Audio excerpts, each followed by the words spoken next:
आपकी तरफ से एक सवाल आता है कि बच्चे स्कूल जाने के लिए रोते हैं, ज़िद करते हैं या बड़ा चैलेंजिंग हो जाता है उनको स्कूल भेजना। याद रखिए, जब बच्चा ये कहे ना कि मुझे स्कूल नहीं जाना, तो ये ज़िद नहीं होती, ये खामोश एक पुकार है बच्चे की, जिसे हमें अंडरस्टैंड करना है। और ये पुकार अक्सर वालिदैन सुन नहीं पाते। वालिदैन ये समझते हैं कि बच्चा बस बहाने कर रहा है, जिद कर रहा है। लेकिन बच्चों की जो नफ्सियात है, उसका जब हम मुताला करते हैं तो वो कुछ और बताती है। न्यूरोसाइंस ये बताती है कि जब बच्चा रोज़ाना स्कूल जाने के लिए ज़िद करे तो उसके ब्रेन के अंदर एमिगडाला एक्टिवेट हो जाता है। ये वो हिस्सा होता है जो खौफ और ख़तरे को महसूस करता है। और जब ये ज़्यादा एक्टिवेट होता है तो बच्चा क्या करता है, या तो फाइट करता है या फ्लाइट करता है। ये वो रिस्पॉन्स हैं जो नेचुरली हम सब के अंदर होते हैं कि जब भी हमें कोई ख़तरा होता है ना, तो हम या तो फाइट करते हैं या फ्लाइट करते हैं। मिसाल के तौर पे अचानक आपके सामने कोई गाड़ी आ जाए तो आपका रिएक्शन क्या होगा। अब ये खौफ की सिचुएशन है, आप या तो यहाँ 3 रिस्पॉन्स आएंगे, या तो आप फाइट करेंगे, उसे रोकने की कोशिश करेंगे, या फिर जंप मार के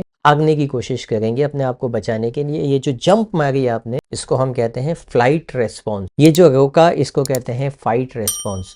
या फिर आप फ्रीज हो जाते हैं, आपको कुछ समझ में नहीं आता, बिल्कुल सहम जाते हैं, इसको कहते हैं फ्रीज। तो बच्चा नॉर्मली या तो फाइट करता है या फ्लाइट करता है जब भी वो खतरे में होता है। तो अब चूंकि उसको स्कूल में कोई ना कोई खतरा नजर आ रहा है, वो अपने आप को महफूज फील नहीं कर रहा, तो वो क्या करेगा, या तो फाइट करेगा या फ्लाइट करेगा। तो बच्चा क्या करता है, बच्चा फ्लाइट करने के चक्कर में वो कहता है कि मुझे वहां जाना ही नहीं है, मुझे स्कूल जाना ही नहीं है। और हम समझते हैं कि बच्चा बस ये ऐसा ही है, इसको पढ़ने का शौक नहीं है, इसको मार पीट के ही भेजना पड़ेगा, वगैरह वगैरह। डॉक्टर ब्रूस पेरी ये एक ट्रॉमा एक्सपर्ट है। इनकी रिसर्च ये बताती है, जब बच्चा बार बार खौफ, शर्मिंदगी या जहनी तनाव को महसूस करता है, तो इसका दिमाग सीखने के मूड से निकलकर महफूज रहने के मूड में चला जाता है। यानी वो अपने आप को महफूज करना चाहता है, और सबसे ज़्यादा महफूज जगह उसके लिए कौन सी है, उसका घर। लिहाजा वो घर नहीं छोड़ता,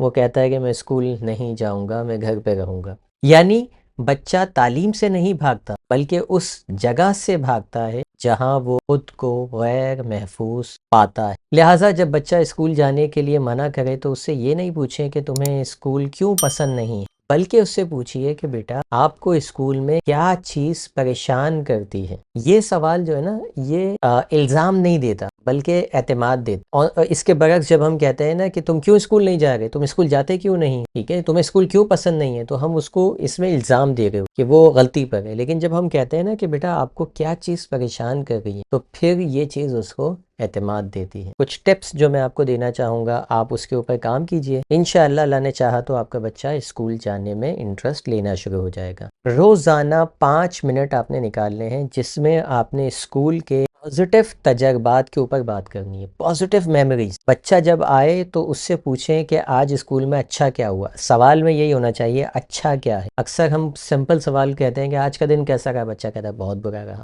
उसने मुझे मारा, उस टीचर ने मुझे डांटा। आपने उससे ये उगलवाना है कि आज के दिन में अच्छा क्या था। तो होगा क्या, आहिस्ता आहिस्ता आपके बच्चे का जो ब्रेन है, उसकी जो थॉट्स है, वो पॉजिटिव चीज़ों को एसोसिएट करना शुरू करेगी। पॉजिटिव जब वो स्कूल के बारे में आप रोज़ाना डिस्कस करेंगे तो लाशऊरी तौर पर उसका ब्रेन स्कूल को अच्छा जानना शुरू करेगा। क्योंकि जिस चीज़ के बारे में हम अच्छाई बयान करते हैं, आहिस्ता आहिस्ता हम उसको ज़्यादा अच्छा मानना भी शुरू कर देते हैं। जिस शख्स की आप तारीफ बयान करते हैं, कुछ अरसे में वो शख्स आपको ज़्यादा अच्छा लगने लग जाता है, उससे आपकी अच्छी दोस्ती हो जाती है। इसके बरक्स जिसकी आप हर वक्त बुराई करते हैं, अच्छा रिश्ता भी होगा तो कमज़ोर हो जाता है। तो आपने 5 मिनट निकालने हैं और उसमें सिर्फ और सिर्फ गुड एक्सपीरियंस, अच्छे स्कूल के तजर्बात को डिस्कस करना है। सिर्फ सुनना है उस, वो बोले और आप सुने। जितना ज़्यादा अच्छा बोले स्कूल के बारे में, आपने सुनना है। नंबर 2, इमोशनल लेबलिंग किस तरह से करनी है हमें। अगर बच्चा लेट सपोज उदास आता है, रोता हुआ आता है, ठीक है, अब आपने उससे कैसे बात करनी है। अब आप उससे पूछेंगे कि आप उदास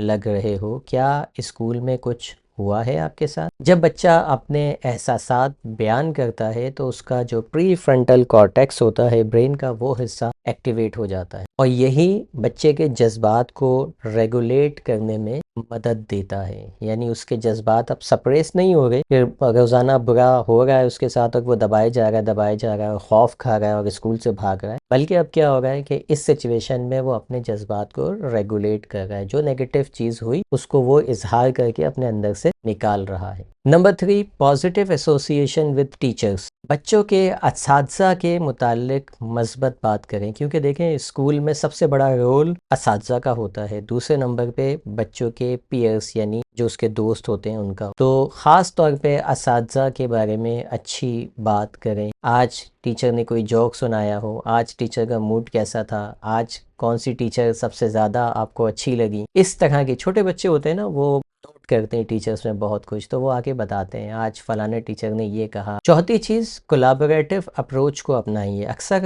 ऐसा होता भी है कि बच्चे को कुछ बच्चे मिलके तंग करते हैं, बुली करते हैं। बच्चा आपका बुली का शिकार है, वहाँ उसको तंग किया जा रहा है, यहाँ आप उसकी काउंसलिंग करते रहें तो ये काफ़ी नहीं। बुली के केस के अंदर आपको जाना पड़ता है। आप बच्चे से बात करें कि अगर आपको कोई तंग करता है, चलें ठीक है, कल हम चलते हैं स्कूल और आपकी टीचर से कंप्लेन करेंगे, हाँ आपकी टीचर से उनके बारे में बात करेंगे। तो वहाँ जाकर बात करना ज़रूरी होता है, चेक करना होता है कि बच्चे को कोई बुली तो नहीं कर रहा, कोई इसे तंग तो नहीं कर रहा, कोई इसे मार तो नहीं रहा, कोई इसे डरा तो नहीं रहा।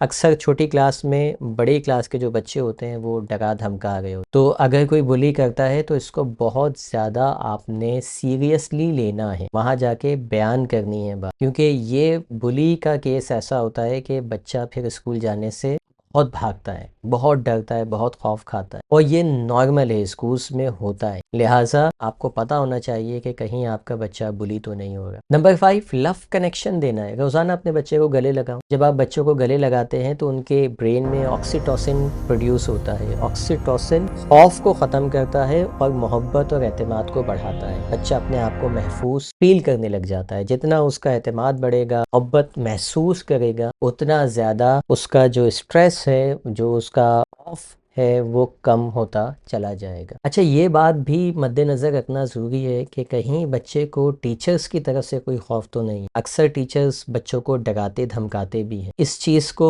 मेक श्योर कीजिए, टीचर से जाके बताइए उनको कि आप काइंडली बच्चे को डराएं नहीं। बच्चा नहीं आ रहा, बच्चा काम नहीं कर रहा, आप हमें बताएं, आप डायरी में लिख के दें, लेकिन आप किसी किस्म का खौफ बच्चे के अंदर नहीं डालें, क्योंकि ये आपकी वजह से स्कूल आने से अब ये मना करता है, खौफ खाता है, डरता है। ये उन लोगों के लिए ख़ास तौर पे जिनके बच्चे स्कूल जाने से भाग रहे हैं, या लाजमी तौर पे वो खौफ का शिकार है ना, जब भी भाग रहे हैं, तो बस उनके हर एक के साथ करने की ज़रूरत नहीं है। वो बच्चे जो प्रॉब्लमेटिक हैं, उनको प्रॉब्लम हो रही है, या तो वो दोस्तों से डर रहे हैं, पीयर प्रेशर है, बुली हो रहे हैं, या असातिज़ा की तरफ से कोई डर खौफ का मामला है। ठीक है, ये दो चीज़ें मेन होती हैं जिसकी वजह से बच्चा स्कूल से भाग रहा होता है। मज़ीद इस तरह की वीडियोस के लिए हमारे चैनल को सब्सक्राइब करके बेल के आइकन को लाजमी प्रेस करें। बेल आइकन प्रेस करने से फ़ायदा ये होता है कि फिर आपको नोटिफिकेशन प्रॉपरली आती रहती। मिलते हैं किसी और वीडियो में। Thank you for watching. अल्लाह हाफ़िज़।